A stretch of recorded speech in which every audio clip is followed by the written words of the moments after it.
I've just tried to go live on YouTube. I ain't got a clue how this works. I'm a YouTube channel maker virgin, whatever you want to call me. So I'm going to have to look into that. But the other thing that concerns me, I'm not actually sure how long I can even make this video for, because I'm on like limited phone memory. I'm crap with technology, it always gets the better of me, but anyway. So I'm sorry for all the invitations that I sent out about going live, because it's just not worked out. So I'm determined to share with you, anybody that wants to learn what sort of health symptoms and emotional symptoms I've experienced personally on my fruit detox journey. So we'll get started. I'm not exactly 100% sure of the year, but it'll be coming up this Christmas. It'll be coming up to 3 years that I've been on and off this fruitarian detox. So anyway, so here goes. Extreme tiredness and fatigue, not just being tired and drained of energy, it was literally loss of strength in my muscles. You know, every time I woke up from what used to be a good night's sleep, I'd feel like I'd had none. Like hot flushes, but feeling extreme cold, so it was like one extreme to the other. I even had episodes where just randomly, I didn't even have to be, you know, exerting myself, as in like, you know, physical exercise. I would just pour with sweat. I remember a couple of times I was at my dad's for tea. You know, sometimes I'd have a little bit of their tea depending on what they were having. But a lot of the time I tried to have fruit smoothies, which is quite hard, as in self-control, you know, while everyone else is eating a nice slap-up Sunday dinner. The smells, you know, I'm a carb queen really. I love potatoes, pasta. I don't eat hardly any potatoes anymore. If I do, I try to eat sweet potatoes, you know, because they're a lot healthier. I've cut out pasta, rice, dairy. I used to love cheese, still I love cheese, but it don't love me, so I'll leave that well alone. And I've switched now from cow's milk to coconut milk. And when you think about it, even the very process of getting cow's milk, look into it. If you love animals, it'll break your heart. That's no lie. You know, obviously, anyone that's been pregnant and breastfed or not knows to produce milk, you have to first have a baby. And so, looking at, you know, the process in which the cows go through to get our supply of milk, I just think is totally horrifying. You know, as a mum, any mum can relate to any baby animal. It doesn't have to be a human animal. You can relate on a maternal level.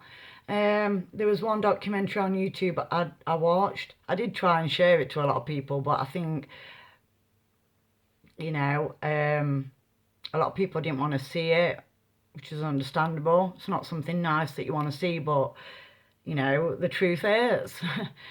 I know that over and over again, you know, but it's the truth anyway. So yeah, watching that that cow run after its foal that the farmer had taken from it, you know, like robbed the cow of its calf, you know, and the calf's crying out to its mum in the back of this pickup truck, whatever you want to call it. I mean, that's irrelevant. You know, it's shouting out to its mum, and its mum's running in, trying to catch it up and calling to it. Well, me being me, I'm a Cancerian, you know, all about the emotions. Cardinal sign, you know, ruled by my emotions, you could say. Didn't really sit very well with me, and so, yeah, I thought I'd change it up and took the step to become dairy free. Not just for that, well-being of nature on the whole, but for my health as well. I mean, put it this way, it's a different animal's milk supply. Now, just, you know, consider at our age, breastfeeding off our mum. Yeah, weird, isn't it? Well, there you go. And that's a different species, you know, food supply. So I'm just well and truly glad to be out of that. Anyway, back to the symptoms. Really bad skin. For longer than my teenage years, I'm 39 now. Sometimes feel 59, but you know, I'm 39 now. And for as long as I can remember, I always had skin issues, whether it be eczema, sore skin, you know, breakouts. I still get the odd one now. It's usually around the time of the month, which, while we're on this point, I will just add, I had endometriosis and awfully heavy menstrual cycles. The PMT was absolutely, like, off the scale, you know. I was awful to live with the week before and the week during, and that was 2 weeks out of my life, people. 2 weeks. There's so many women out there that are putting up with this shit. And yes, I use bad language, so I'm afraid if that offends you, then you know what to do. Simple as, really. You know, I'm just going to put this out there raw as it is, as I see it, in my personal view. So anyway, back to the endometriosis. You know, the period cramps were just awful. I used to have dizzy spells, major breakouts. You know, this spot that I've actually, that is healing now, it's actually made one of my lymph nodes swell up. And I haven't had one that bad for quite a while, but it just goes to show, you know, detox can be a long, drawn-out process. You know, it took me a long while to get my body into this fucking state, and it was in a state, trust me.